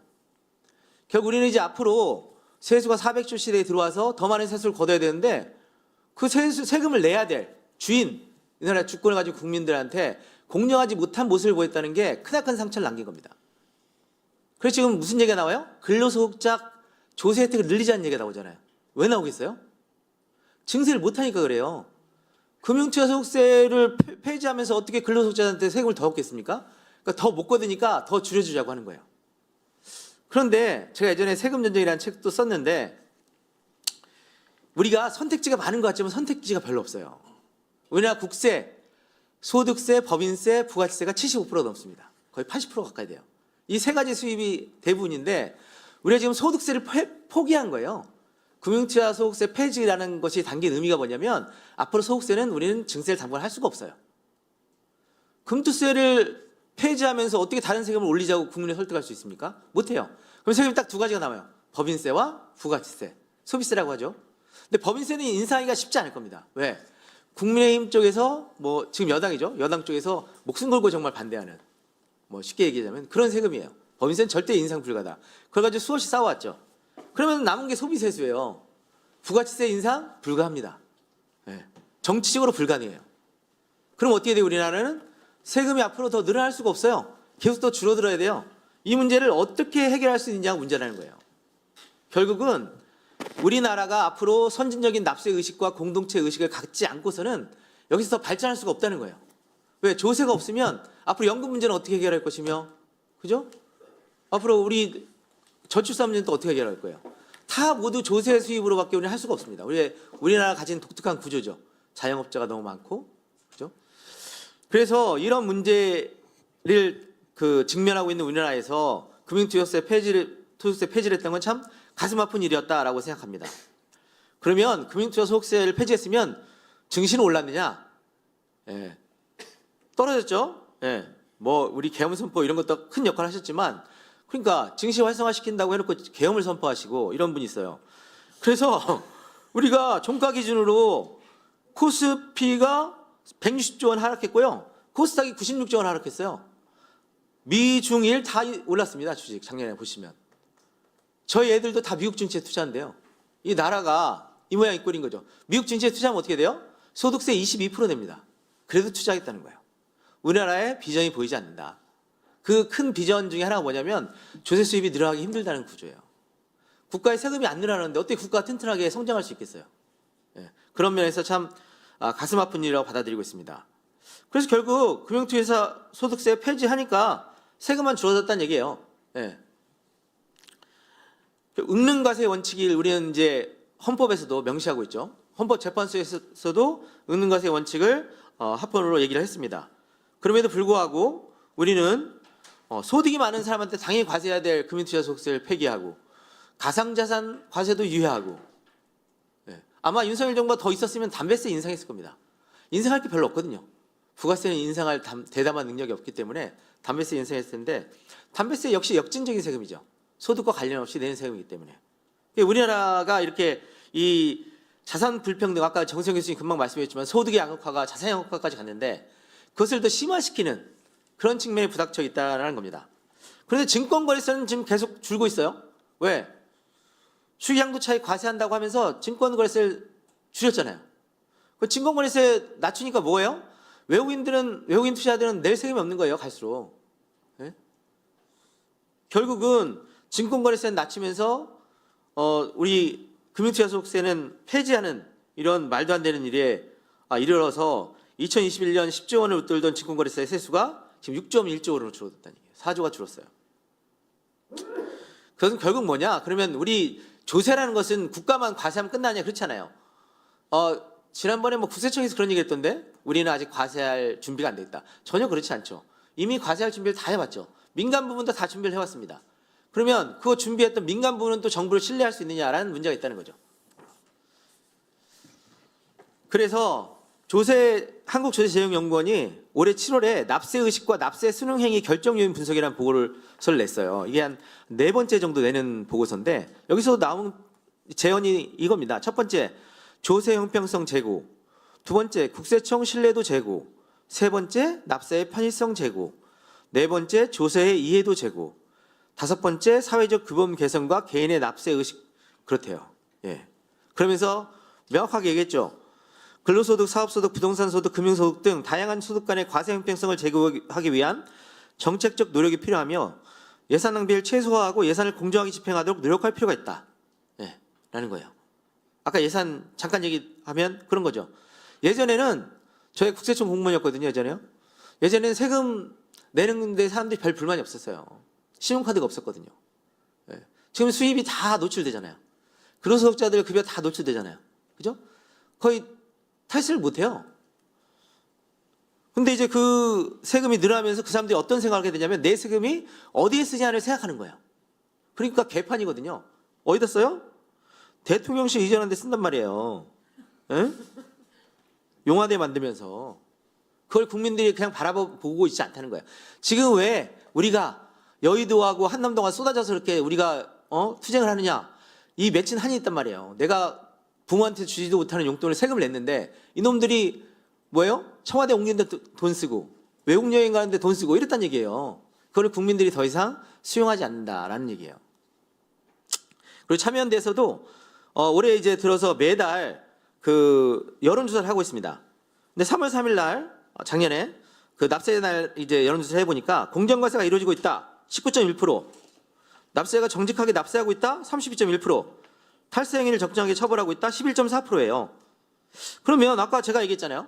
신용카드 제도가 들어오면서 사실 대부분의 자영업자들이 매출을 누락하는 게 쉽지 않고 근로자들도 제대로 세금을 내고 있는데 왜 정직하게 납세하고 있지 않다고 얘기하느냐. 세금을 납부하지 않고 있는 세금이 너무 많아서 그래요.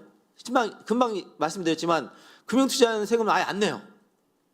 나는 아침에 오늘도 나오는데 7시에 나와서 막 지하철에 그 뼈 들어가가지고 땀 질질 흘려가면서 독감 소리 들어가면서 독감 걸리면 어떡하나 하고 출근했는데 내 월급의 세금은 계속 늘어나고 있고, 그죠? 금융투자하신 분들 세금은 아예 과세한다는 것도 폐기해버렸단 말이에요. 예. 그러니까 뭐예요? 정직하지 않다는 거예요. 그래서 솔선수범을 보여야 할 정부와 지도층이 예산을 낭비하고 근로자와 자영업자가 힘들게 벌어들이는 소득에는 철저하게 과세하면서 금융소득은 원천적으로 세금 부담을 없애는 이런 불공정한 시스템이 없어지지 않는 한 우리나라가 선진국으로 도약하기는 참 어렵다라는 말씀을 드리고 마치겠습니다. 감사합니다. 예, 너무 재밌게 잘 들었습니다. 이강구 KDI 연구위원님 토론 부탁드립니다. 네, 안녕하십니까. KDI 이강구입니다. 저만 저기 정부 출연 연구소에서 와서 윤석열 정부의 재정정책 책임에 자유로울 수는 없는 사람으로 여겨지고요. 오늘 발표할 내용은 사실 저희 회사의 공식적인 의견은 아니고 제 개인적인 분석과 제 의견이라는 점을 미리 좀 말씀드립니다. 네, 원에서는 별로 안 좋아하시는 이야기를 오늘 할 거라서 네, 미리 말씀드리고요. 저는 우선 2025년 본 예산에 대해서 조금 말씀을 드리려고 합니다.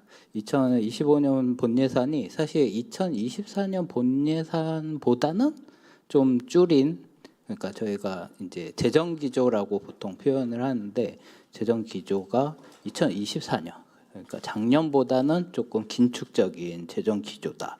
그게 뭐 지출 증가율이나 아니면 관리 재정 수지 적자 이런 거를 보면, 그리고 FI라고 경기 변동분을 제거해서 봐도 작년보다는 좀 줄였다라고 하는데, 이제 전반적인 재정 지표로 봐도 그러냐라는 걸 좀 살펴보면 사실 코로나 이전의 관리 재정 수지는 우리가 10조에서 20조 원 정도 적자였거든요. 물론 이제 2015년이랑 2019년은 제외하면 대부분 다 이제 우리가 경제 위기 상황이 아닐 때는 이제 관리 재정 수지 적자를 한 10조에서 20조 원 적자로 운영을 했습니다. 물론 이제 그게 다 옳으냐라는 거는 이제 평가는 조금 다르게 할 수 있는데, 우선은 평시에는 그 정도로 재정 여력을 축적을 해놨다가 이거를 언제 이제 코로나 이런 그 사회적 재난이나 아니면 뭐 IMF 아니면 글로벌 금융위기 이런 경제 위기 때 사실은 재정 여력을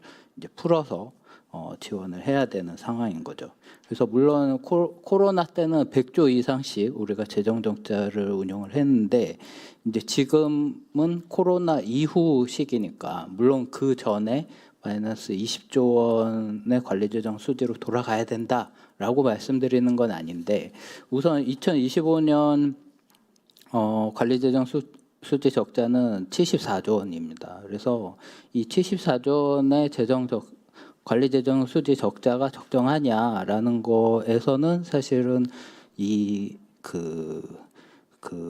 경기 침체 정도로 봐서는 너무 과한 재정 수지 적자다. 물론 이제 발제해 주신 이제 이상민 수석 전문 연구위원님이나 아니면 정성 교수님, 뭐 안덕월 위원님 다 말씀하셨다시피 이 관리재정 수지 적자의 큰 책임은 저도 감세라고 생각합니다. 감세의 영향 때문에 세수가 적게 들어오고 그것 때문에 이런 관리재정 수지 적자가 되게 크게 나타난다라고 말씀드릴 수 있고요. 올해 이제 2025년 경기 판단을 하는 게 굉장히 중요한데요. 이 경기 판단에 따라서 우리가 재정으로 이거를 부양시켜야 되냐 말아야 되냐라는 부분이 굉장히 중요한데 이제 다들 이제 2025년 경기는 굉장히 안 좋다라고 말씀을 합니다. 근데 이제 수치상으로 봤을 때는 사실 조금 다른 것 같아요. 그러니까 저희가 판단하기에는 이제 그냥 경제가 성장하는 이제 인구나 이런 걸 최대한 자원을 움직여서 할 수 있는 잠재 성장률을 한 2.0이라고 보면 내년 실질 성장률을 그러니까 1.9 정도로 봐서 침체 정도가 마이너스 0.1 정도로 보는데 이제 만약에 수출 이런 게 굉장히 어려워서 내수는 원래 좀 어려웠고 수출이 생각보다 더 어려워서 실질 성장률이 1.5% 한다. 그러면 이제 마이너스 0.5 정도의 GDP 갭이 발생을 할 텐데 그러면 마이너스 0.5가 우리가 재정에 막 투입을 해서 경기를 부양시켜야 될 정도냐 이거는 조금 다를 수 있겠다. 그러니까 사실은 재정의 역할은 분명히 필요합니다. 평시에도 필요하고 위기 상황 시에도 필요한데 그 구성이나 아니면 효과가 있는 부분을 어떻게 조정해서 잘 쓰느냐 이게 저는 더 중요하다라고 말씀을 드리고요. 그 다음에 이제 두 번째는 이제 2025년에 국세 수입이 잘 들어올 거냐. 사실은 작년 9월에 기재부에서 재추계를 했거든요. 국세 수입이 이제 덜 들어올 거다라고 이제 생각을 해서 재추계를 했는데 2025년 아직 국세 수입 본 예산 숫자를 제가 확인을 못했습니다. 아무리 그저께까지 열심히 뒤져봤는데 정리된 자료가 없어가지고 그런데 하여튼 예산안 자료를 보면 하여튼 45조 원 정도가 작년 재추계보다 더 들어와야 된다. 물론 작년 재추계보다 한 3, 4조 덜 들어올 거라고 이야기하시는 분들도 있는데 하여튼 45조 정도가 더 들어와야 되는데 굉장히 이게 잘 들어올까라는 게 굉장히 어려운 부분인 것 같아요. 소득세나 아니면 법인세, 부가가치세 다 예상을 굉장히 높게 잡았기 때문에 제 기준으로는 이제 그만큼 들어와야 될 것 같고 특히 이제 교통, 에너지, 환경세 같은 경우는 유류세를 회복하는 걸 전제로 해서 한 것 같습니다. 그래야 이제 4조 정도 더 들어올 거라고 생각을 했고 다행히 이제 상속세는 개정이 안 됐기 때문에 원래는 한 2조 원 정도 덜 들어올 거라고 생각을 했는데 이제 그거는 괜찮아질 텐데. 이제 아까 이제 신승근 소장님께서 말씀하셨다시피 금융투자소득세 과세에 따라서 우리가 증권거래세를 깎아줬어요. 그래갖고 이제 2024년에 마이너스 0.02% 포인트를 낮췄고 25년 올해는 마이너스 0.03% 포인트를 낮춰서 이게 아까 말씀하셨다시피 굉장히 증권거래세가 10조 원 가까이 되던 게 23년에 6조 원 정도로 떨어졌고 이제 작년에 5조 원 그리고 내년 3.6조 원 정도로 떨어질 걸로 그렇게 이제 계획을 잡아갖고 왔는데 그래서 이제 마지막 결론입니다. 2025년의 상황을 보면 우리가 예상했던 경제 성장률이 되고 그다음에 예상했던 세입이 돼야 사실은 이 본 예산도 가능한 거다. 그러니까 물론 이게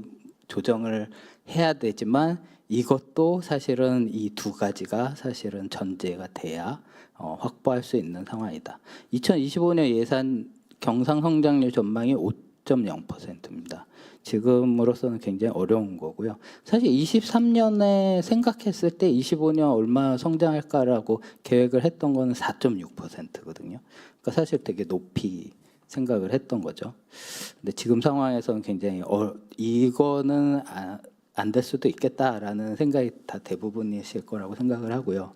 그다음에 단기적으로 세수 확보에 필요한 거는 이제 유류세율, 지금 물가가 괜찮다고 한다면 유류세율을 회복시켜야 되고, 그다음에 이제 금투소득세를 폐지했으니까 그 반대급부로 낮춰졌던 증권거래세는 다시 회복해야 되는 게 아닐까, 이렇게 개인적으로 생각을 합니다.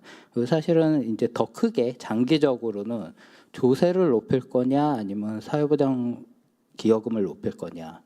그러니까 사실은 조세를 높이면 이제 조세 부담률이 높아질 거고, 사회보장 기여금을 높이면 국민 부담률이 높아질 텐데, 이제 어느 거를 높이는 게 더 좋을 것인가?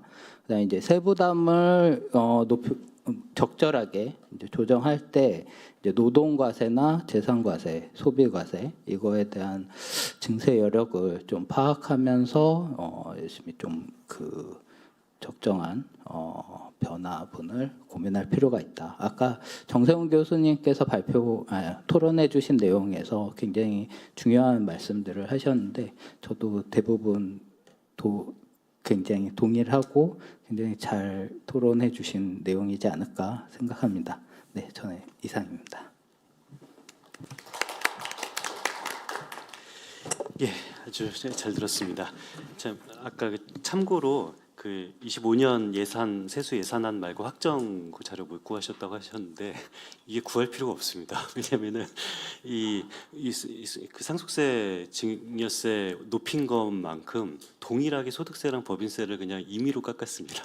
이게 뭐 추계해서 깎은 게 아니어서, 그래서 굉장히 조금 당황스러운 안이 확정됐다는 사실을 조금 나중에 비공식적으로 말하도록 하겠습니다. 그 최운동 민주연구원 연구위원님 토론 마지막 부탁드립니다. 네, 제가 마지막이라서 네, 저만 끝나면 끝이 납니다. 네. 그 아까 얘기했던 국세 수입 말씀하셨는데, 그 저희가 감세를 철회하면 원래 이제 플러스 한 3조 정도 플러스가 돼야 되는데, 이제 정부가 예산을 국세 수입을 너무 높게 잡았기 때문에 그런 부분들을 조정하면서 이제 본 예산과 수정 예산이 같아졌어요. 그러니까 이제 하여튼 그렇다 할지라도 올해 국세 수입이 매우 높게 잡았기 때문에 또 세수 결손이 날 걸로 지금 보고 있어요. 그래서 왜냐하면 정부가 국세 수입을 13% 정도 더 거칠 거라고 봤거든요. 근데 법인세 같은 경우는 40%가 더 거칠 걸로 봤어요. 그래서 이게 가능한 일인가? 하여튼 그런 측면 때문에 저희도 이제 국세 수입을 조정했다, 그런 말씀드리고요. 신승근 교수님 얘기하셨듯이 원래는 저희가 국세 수입이 400조 원대로 이제 올라가는 거였는데, 윤석열 정부 들어서 이제 350조 원대로 이제 떨어졌습니다. 그래서 350조 원으로 이제 보시면 될 것 같고, 그리고 정세훈 교수님이 이제 부유세 얘기하셨는데, 그러니까 좀 약간 참고할 수 있는 나라가 이제 프랑스인데, 프랑스는 원래 이제 순부유세를 하다가 너무 이제 그러니까 자산에 대해서 모든 것들을 다 하다가 너무 저항이 커서 부동산 부유세로 바꿨어요. 그러니까 저희로 보면 이제 종부세로 온 건데, 그러면 우리는 이제 종부세로 이제 반대로 가야 되는 상황인데, 그것도 좀 고민해 볼 만하다, 그런 생각이 좀 들었습니다. 제 발표 자료는 굉장히 많은데요. 근데 91쪽 보시면 이제 목차의 모든 답이 있습니다. 목차 보시면 이제 위기의 시작은 주어 이제 히입니다. 바로 그 사람이 이제 위기의 시작이었고, 그래서 이제 경제 위기가 왔고 우리가 모두가 어려워졌고, 그래서 이제 민생 내가 정말 어려워졌다. 그랬을 때 지금은 이제 우리는 어떻게 할 것인가? 이 답이 없는 이 재정 상황에서 우리는 어떻게 할 것이냐? 그 답을 한번 내려보고자 하고요. 91쪽 보시면 이제 대통령이 제일 문제였어요.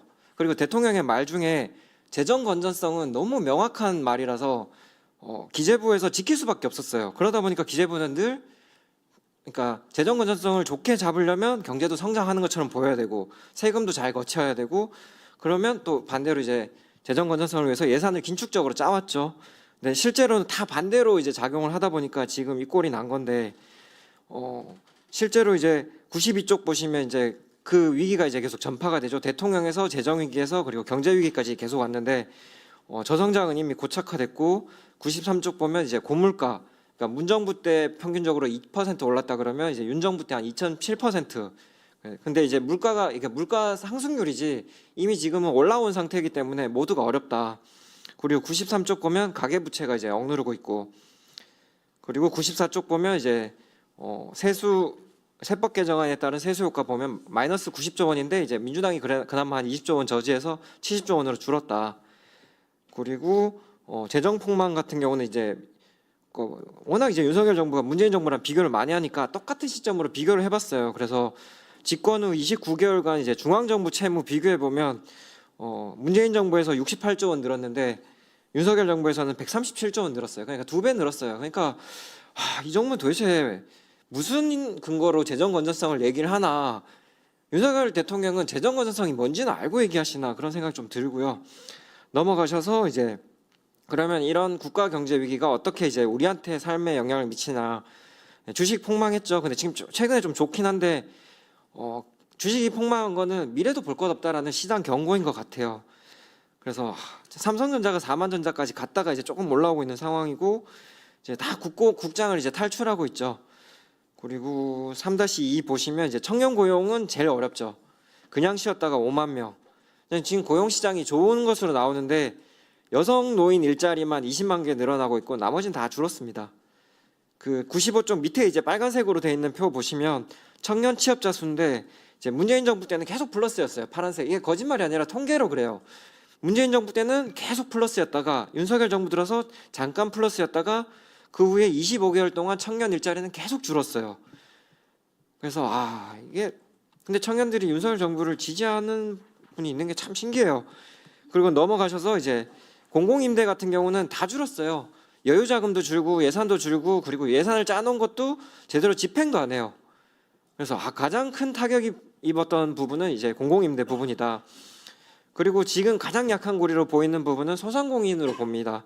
폐업사업자 98만 6,487명. 2023년 통계고 작년에는 100만 명 넘었을 거라고 보는데 이 98만 명도 사업 부진이 49%예요. 예전에는 그래도 사업 부진이 그래도 40%였는데 사업 부진이 점점 올라오고 있다.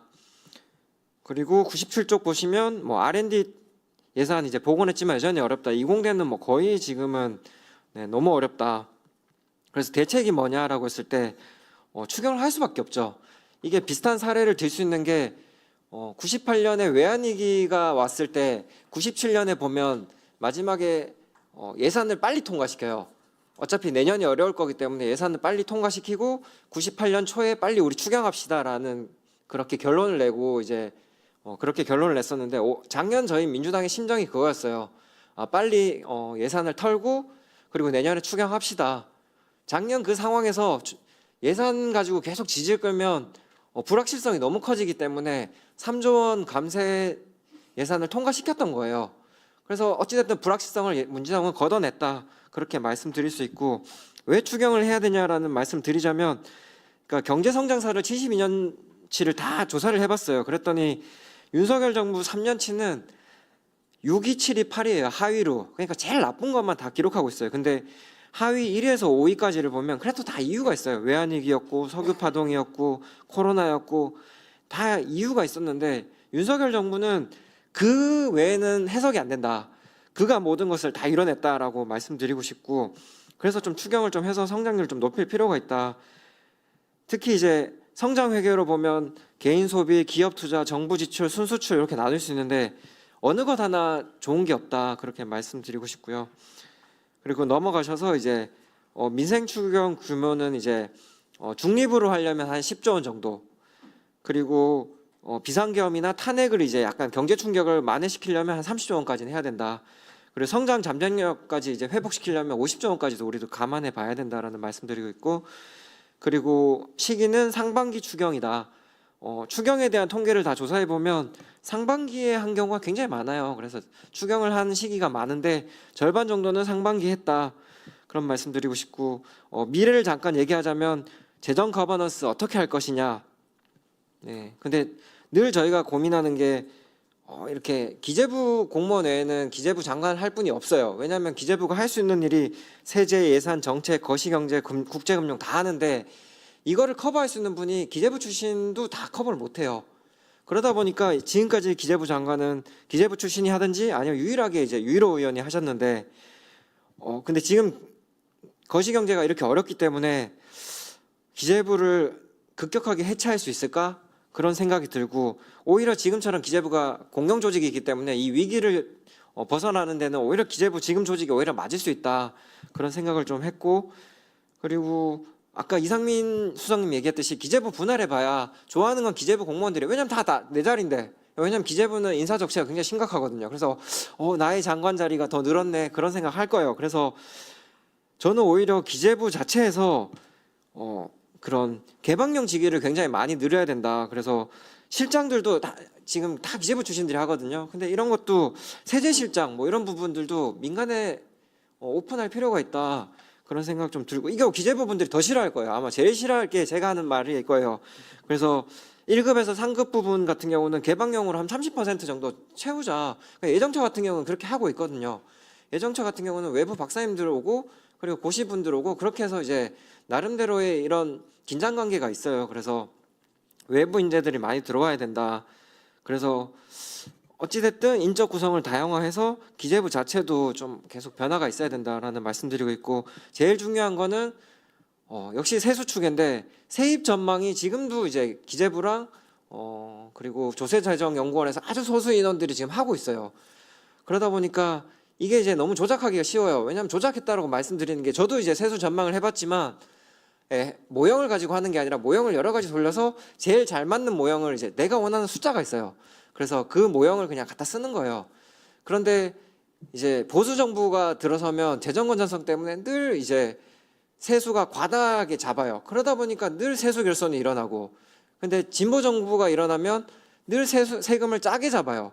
그러다 보니까 나중 보면 다 과다 세수, 초과 세수가 거쳐져요. 이거는 뭐 이런 자료로 다 증빙을 할 수가 있어요. 그래서 기재부의 기본적인 편의가 있다. 그거를 최소화하는 거는 대통령 지속으로 세수 전망 추계 위원회를 만들어서 세수 전망을 해야 된다. 물론 대통령 직속에서 또 바이어스가 생기는 거는 그럼 또 어쩔 수 없긴 한데 하여튼 그런 세부적인 부분들을 좀 조정해야 된다.